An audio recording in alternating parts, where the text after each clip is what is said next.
Hello students, I am Dr. T.K. Avaikodai. This video is my fourth video for the chapter Liquidation of Companies. In my previous video, I have clearly explained what is meant by liquidator's remuneration and how to calculate it. Before watching this video, kindly watch my previous video for which I'll give you the link in the description. Only then you will be able to understand the contents of this video better. Today I am going to tell you about what is meant by liquidator's final statement of account and also about its format.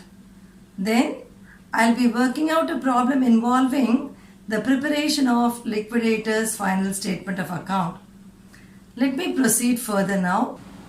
Let me now tell you what is meant by liquidator's final statement of account. I have already told you regarding the duties of the liquidator in my previous videos. Anyway, let me repeat it quickly once again. The duty of the liquidator is to realize all the assets, that is to sell all the assets, and to pay off all the liabilities in an order known as the order of payment. That's what I have given here. The duty of the liquidator is to realize all the assets and disburse all the liabilities, that is to pay those who have a rightful claim to it. And this will be done in an order, and that is known as the order of payment.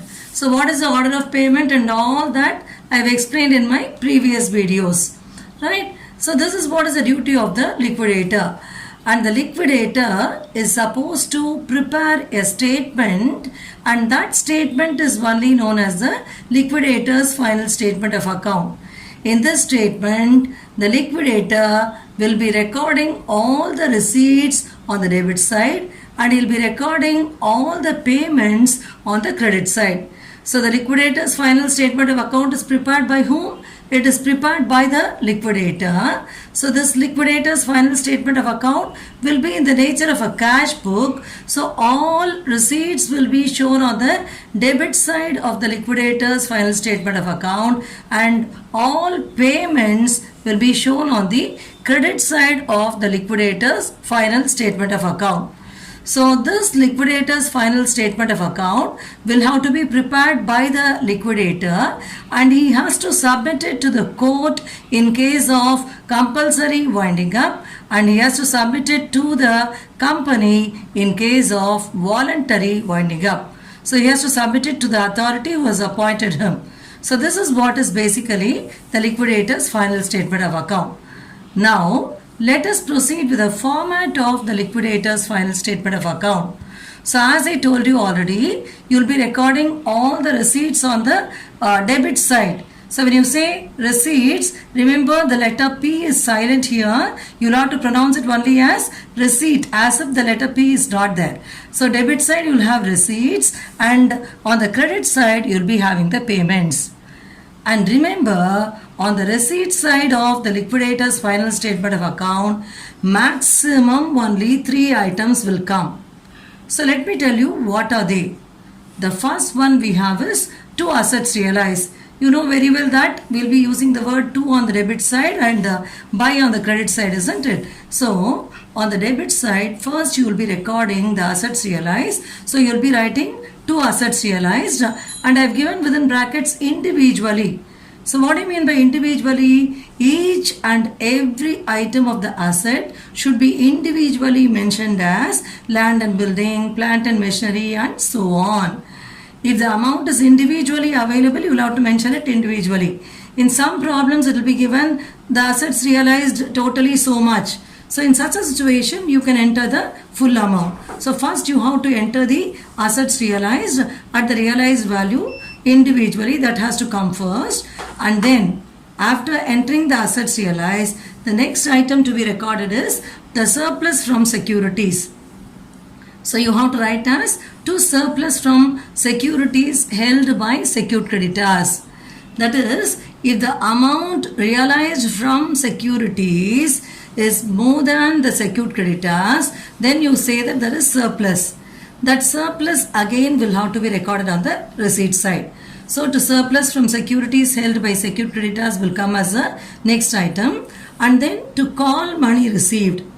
In case if the shares are partly paid up, it is the duty of the liquidator to collect the remaining amount on those shares.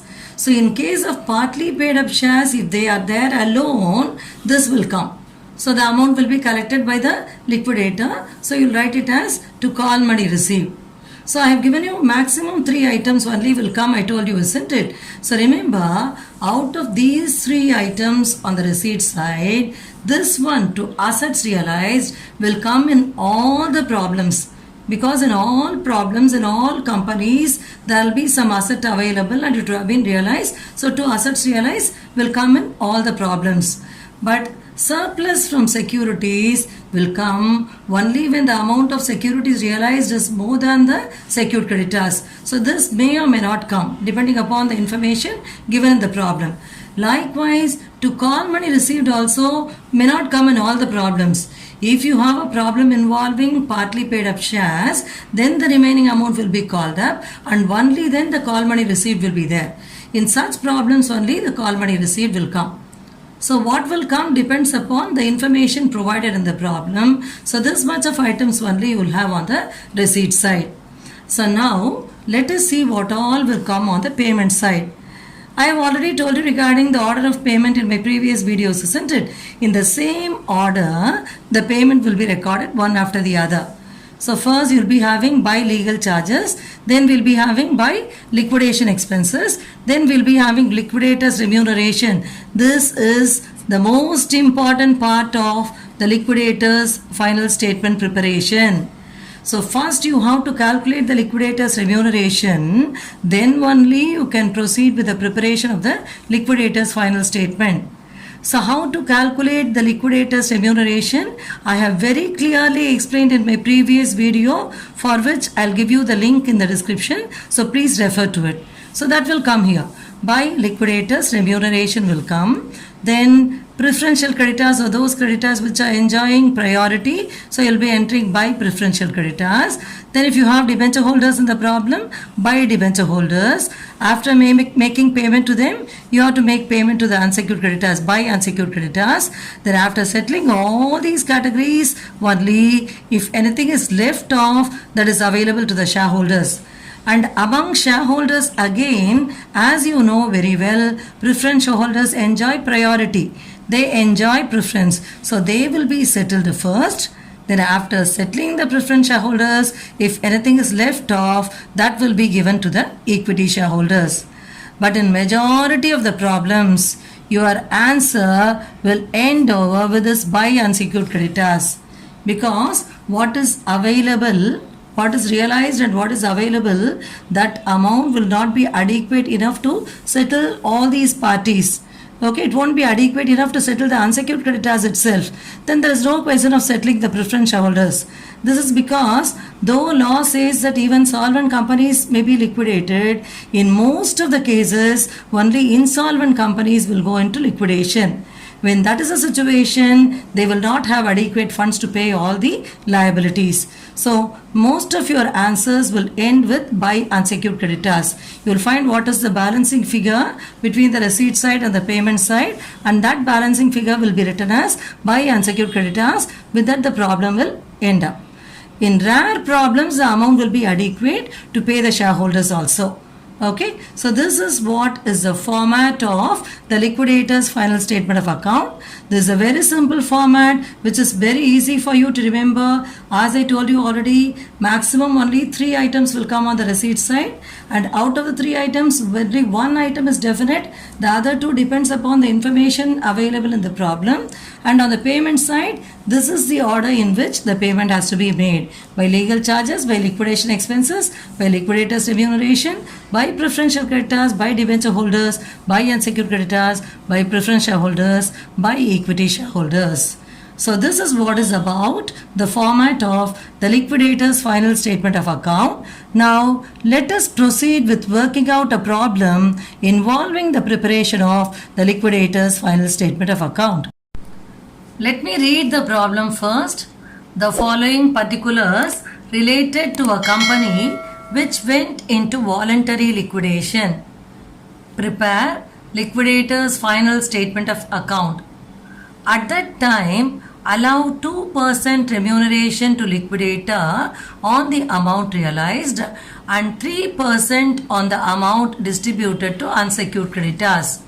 Let me repeat, it's given as at that time allow 2% remuneration to the liquidator on the amount realized and 3% on the amount distributed to unsecured creditors. This you have to bear in mind while calculating the liquidator's remuneration. You are given unsecured creditors 2,80,000, preferential creditors 20,000, debentures 1,90,000, share capital 2 lakh, assets realized as follows: cash in hand 21,500, land and buildings 1,30,000, plant and machinery 1,80,000, furniture 20,000. So in this problem, you are given share capital 2 lakhs, isn't it? That is not going to be used anywhere while working out the answer. Rest of the other items we will be taking into account. Okay, so this is what is the problem we have. So you are already given that at that time allow 2% remuneration to the liquidator on the amount realized and 3% on the amount distributed to unsecured creditors, and you are asked to prepare the liquidator's final statement of account based on this information. Before we start to prepare the liquidator's final statement of account, we have to calculate the liquidator's remuneration first. So, give the heading calculation of liquidator's remuneration. Calculation of liquidator's remuneration.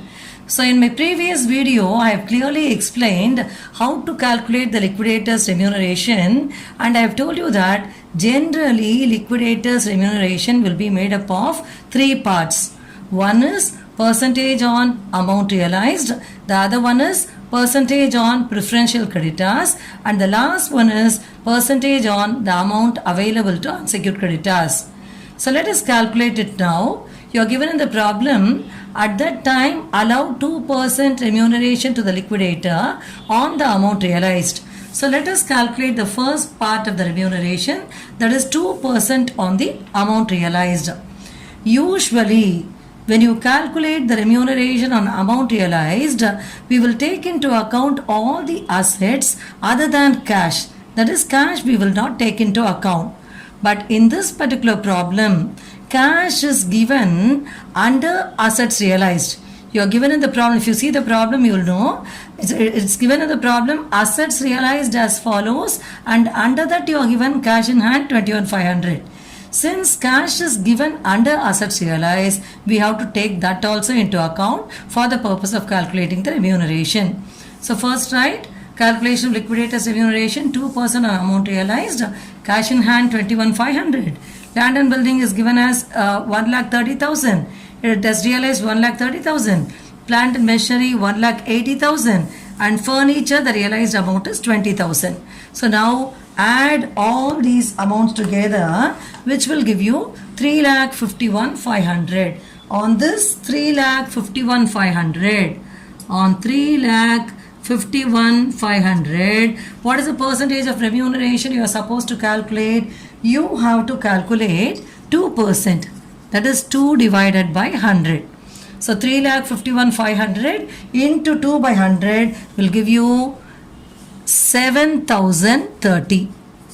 So you can calculate and see 3,51,500 into 2 by 100 will give you 7,030. So this is what is the first part of the remuneration. Now let us go to the next part. The next part says 3% on the amount distributed to unsecured creditors. Whenever you are asked to calculate remuneration on the amount distributed to unsecured creditors, the same percentage should be calculated on preferential creditors also, because preferential creditors are always unsecured. Okay, so let us calculate the same percentage on preferential creditors. So usually we used to say that unless otherwise given. In some exceptional problems, it may be given, calculate so many percentage on the amount available to unsecured creditors other than preferential creditors. If it is given other than preferential creditors, we won't calculate on preferential creditors. But such a sentence is not available here. You are simply given 3% of the amount distributed to unsecured creditors. So the same percentage we are going to calculate on preferential creditors also. That will be the second part of the remuneration. So preferential creditors as given in the problem is 20,000. So on this 20,000 we are going to calculate 3 by 100. The same percentage which will be applicable to unsecured creditors, the same percentage will be applying here also. So 20,000 into 3 by 100 will give us 600. So this will be the second part of the remuneration. So I told you we'll be calculating 3 parts of the remuneration. So 2 parts are already over. One is percentage on amount realized and the other one is percentage on preferential creditors. Now we have to proceed with the third part, which is the most important part, that is percentage on amount available to unsecured creditors. For the purpose of calculating the percentage on amount available to unsecured creditors, first of all you have to find out what is the amount available to unsecured creditors. Let us do it as a working note now. So as I told you, for the purpose of calculating the remuneration as a percentage on the amount available to unsecured creditors, we have to find out how much is available, how much is the amount available to unsecured creditors. For that, let us prepare a working note now. So give the heading working note, calculation of amount available to unsecured creditors. So this is nothing but receipts less payments in the order. So first let us enter the receipts. Assets realized, we have to take it including cash. We already found it out, isn't it? The assets realized including cash came to 3,51,500. So take that, assets realized including cash, 3,51,500 is there. From this you have to make payment one after the other. So less payments. So payments will be made in the order. If you have any liquidation expenses, legal charges, that will be paid first. So no such information is available in this problem. So straight away we will be paying the liquidator's remuneration. But you can't call this as liquidator's remuneration. You have to say it only as liquidator's partial remuneration, because only 2 parts we have calculated already. The third part we are going to calculate only now. So liquidator's partial remuneration is how much? The 7,030 is the part of remuneration which is calculated on assets realized. This 600 is the part of remuneration which is calculated on preferential creditors. So 7,030 plus 600, liquidator's partial remuneration will be 7,630. And then in the order of payment, next who are to be paid? Preferential creditors are to be paid. As per the problem, preferential creditors are given as 20,000. Then next who are to be paid? The debenture holders are to be paid. And as per the problem, debenture holders, it's given as 1,90,000. So, okay, these are the various payments. So let us see what is the total of the payments we are getting now. The total of all this will come to 2,17,630. It will come to how much? It will come to 2,17,630. So assets realized available with us is 3,51,500, out of which payment is going to be made to the extent of 2,17,630 till debenture holders.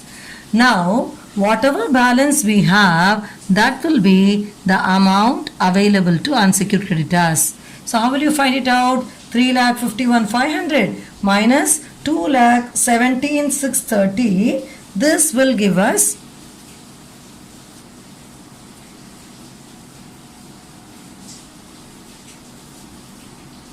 1,33,870. So how will you call this amount? This will be called as the amount available to unsecured creditors. So when I explained about the calculation of liquidators remuneration earlier in my previous video, I have told you that you have to see whether there is sufficient funds or not.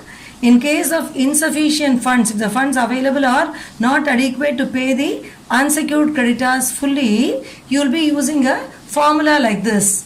So let us see what is the formula here.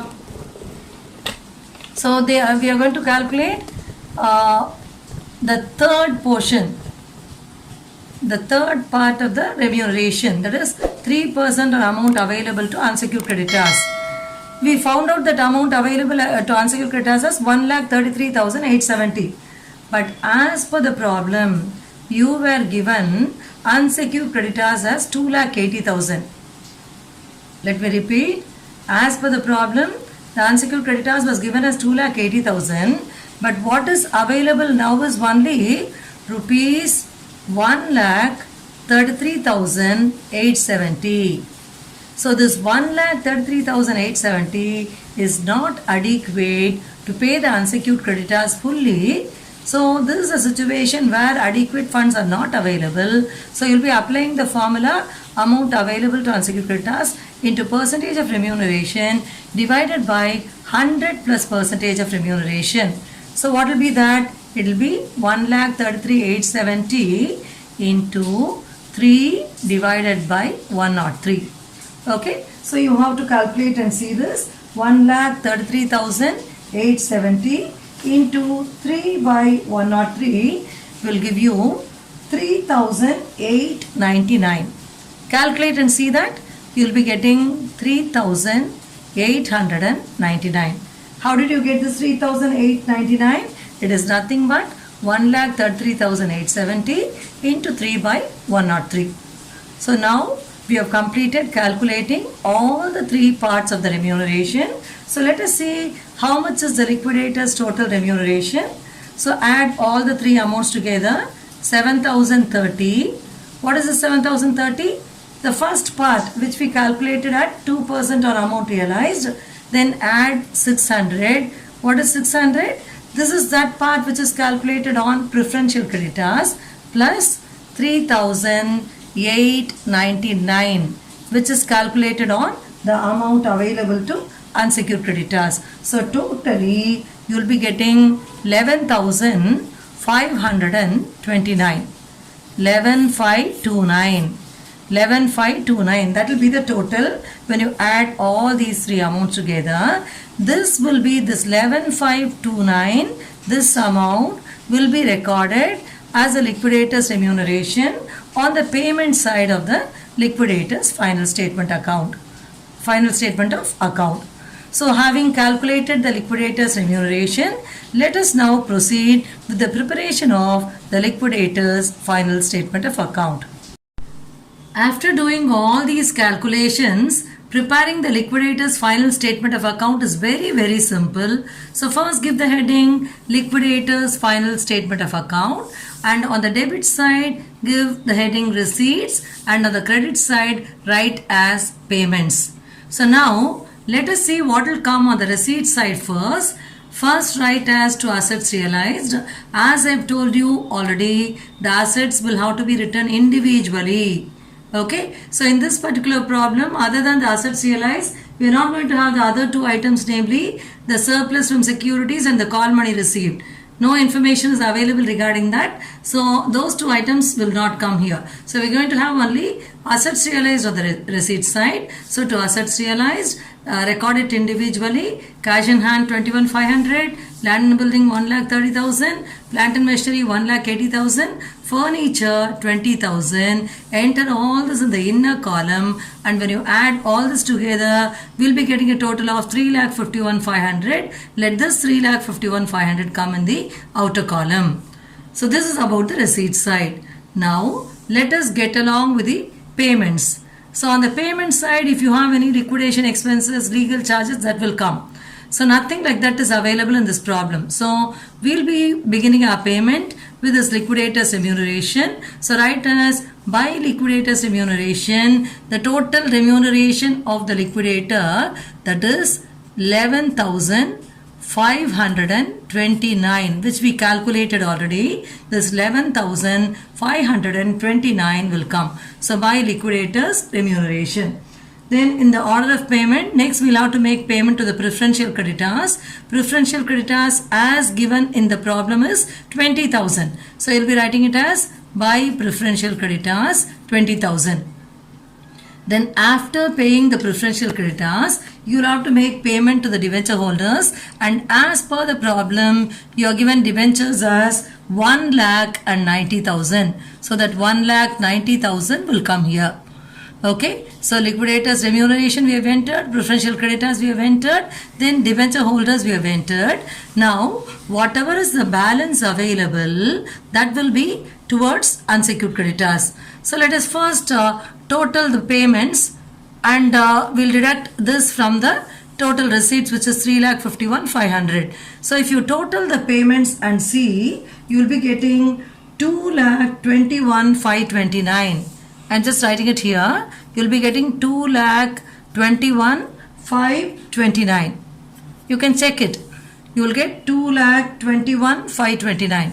So what is the total you had on the receipt side? On the receipt side, you had 3,51,500. Okay, 3,51,500.